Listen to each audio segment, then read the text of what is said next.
Yung fan talaga sira? Eh, Yung fan talaga sira? ano sir, yung pong ano nyo, bawat pan kasi sir, nag-isa sila ng coil. Ah, Yung low, siya yung putol. okay.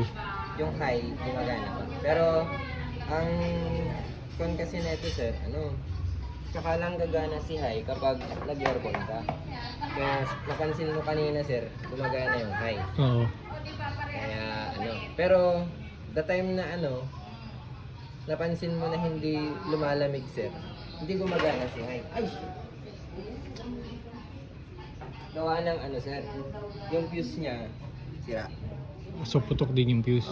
Kaya silang si high na Relay. gumagana, Mhm. yung fan natin sir, yung high. Hindi siya gagana kasi wala siyang fuse. Si naman, si low, may fuse siya, may power, pero open yung pinaka motor niya. Ba't nasisira? Sir? Nasa din, sa pyesa rin.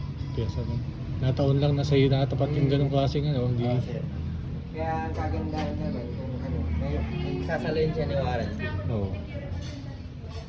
Pero pag natapos na yung warranty, sayang. Sir, sabihin ko may 3 na akong napalitang ganito. Last year pa yung iba, pero okay na. Okay pa naman. Oo. Baka bad batch lang tong mga to, no? Oo, sir. Same brand din ba ito? Tsaka yan? Parehas